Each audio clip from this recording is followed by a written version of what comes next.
मोदी 3.0 में एक्सप्रेसवे पर काम एक बार फिर तेजी से शुरू हो गया है। चुनावों के दौरान काम में थोड़ी ढिलाई बरती गई थी, लेकिन नितिन गडकरी के तीसरी बार सड़क परिवहन मंत्री पद की शपथ लेते ही सभी एक्सप्रेसवे का निर्माण तेजी से करने के आदेश भी जारी कर दिए गए। एक्सप्रेसवे का जाल अब देश के हर शहर तक फैलाने की तैयारी हो रही है।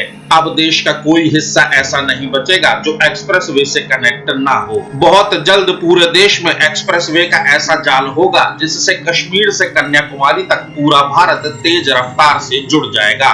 तो चलिए जानते हैं उन 5 एक्सप्रेसवे के बारे में जिन पर जल्द ही काम शुरू होगा या जो जल्द ही पूरे हो जाएंगे। इंदौर हैदराबाद एक्सप्रेसवे। मध्य प्रदेश की आर्थिक राजधानी इंदौर को तेलंगाना में हैदराबाद से जोड़ने वाला यह एक्सप्रेसवे भारतमाला परियोजना का हिस्सा है। यह एक्सप्रेसवे 4 लेन का है, जिसे भविष्य में 6 लेन तक बढ़ाया जा सकता है। इंदौर हैदराबाद एक्सप्रेसवे 687 किलोमीटर लंबा है। इस एक्सप्रेसवे का 55% से ज्यादा काम पूरा हो चुका है। यह एक्सप्रेसवे इंदौर से खंडवा और नांदेड़ को जोड़ता है। फिर यह एक्सप्रेसवे नांदेड़ को संगारेड्डी और हैदराबाद से जोड़ेगा। यह एक्सप्रेसवे अगले साल 2025 तक बनकर तैयार हो जाएगा। सूरत नासिक सोलापुर एक्सप्रेसवे। गुजरात के शहर सूरत से महाराष्ट्र के नासिक और सोलापुर को जोड़ने वाला यह एक्सप्रेसवे जल्द ही जनता के लिए बनकर तैयार होगा। इस एक्सप्रेसवे को बनाने की लागत 30,000 करोड़ रुपए है। यह एक्सप्रेसवे 6 लेन का होगा, जिसे भविष्य में 8 लेन तक चौड़ा किया जा सकता है। यह एक्सप्रेसवे सूरत से अहमदनगर तक 288 किलोमीटर लंबा है, जबकि अहमदनगर से केएन बॉर्डर तक इसकी लंबाई 226 किलोमीटर है। यह एक्सप्रेसवे दिसंबर 2026 तक बनकर तैयार होगा। वाराणसी रांची कोलकाता एक्सप्रेसवे। इस एक्सप्रेसवे का निर्माण अभी शुरुआती चरण में है। कई जगह यह परियोजना भूमि अधिग्रहण में अटकी हुई है, हालांकि अब इस पर तेजी से काम शुरू हो चुका है। यह एक्सप्रेसवे 610 किलोमीटर लंबा है। एक्सप्रेसवे को बनाने की लागत 35,000 करोड़ रुपए है। यह एक्सप्रेसवे 6 लेन का होगा, जिसे 8 लेन तक बढ़ाना संभव होगा।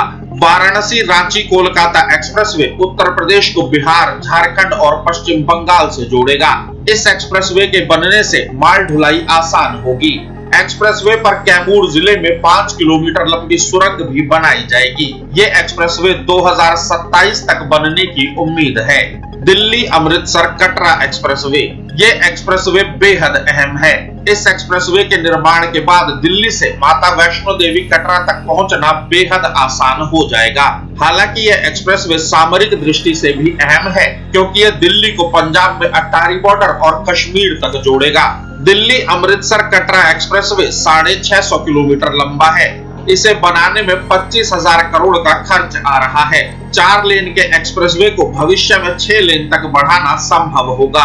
पहले चरण में यह एक्सप्रेसवे दिल्ली से लुधियाना और गुरदासपुर को जोड़ रहा है, जबकि दूसरे चरण में गुरदासपुर से पठानकोट, जम्मू और कटरा को जोड़ेगा। पंजाब में नकोदर के पास से यह एक्सप्रेसवे 2 हिस्सों में बंट जाएगा।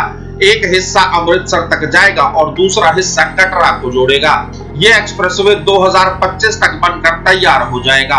दिल्ली देहरादून एक्सप्रेसवे। यह एक्सप्रेसवे बनकर तैयार है और इसका उद्घाटन अगले महीने ही हो सकता है। इस एक्सप्रेसवे पर शुरुआती दौर में हर महीने 2 लाख वाहन फर्राटा भरेंगे। 210 किलोमीटर लंबे इस एक्सप्रेसवे को जुलाई में खोला जा सकता है। यह एक्सप्रेसवे 8,300 करोड़ की लागत से तैयार हुआ है। इस पर 12 किलोमीटर लंबा वाइल्ड लाइफ कॉरिडोर भी बनाया गया है। इस एक्सप्रेसवे के जरिए दिल्ली से देहरादून 2.5 घंटे में पहुंचा जा सकेगा। यह एक्सप्रेसवे बनने के बाद यात्रा का समय 1/3 ही रह जाएगा।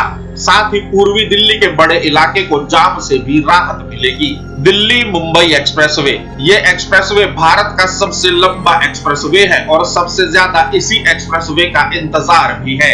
इस परियोजना पर साल 2019 में काम शुरू हुआ था और इसमें कई हिस्सों को जनता के लिए खोला भी जा चुका है, लेकिन अभी भी इस एक्सप्रेसवे को पूरी तरह शुरू होने में 1.5 से 2 साल का वक्त लग जाएगा।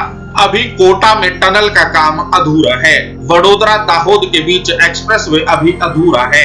यह एक्सप्रेसवे 1350 किलोमीटर लंबा है। दिल्ली मुंबई एक्सप्रेसवे को 8 लेन का बनाया जा रहा है। यह एक्सप्रेसवे दिल्ली को सोहना, दौसा और कोटा से जोड़ेगा। कोटा को रतलाम, वडोदरा, सूरत होते हुए मुंबई से जोड़ेगा।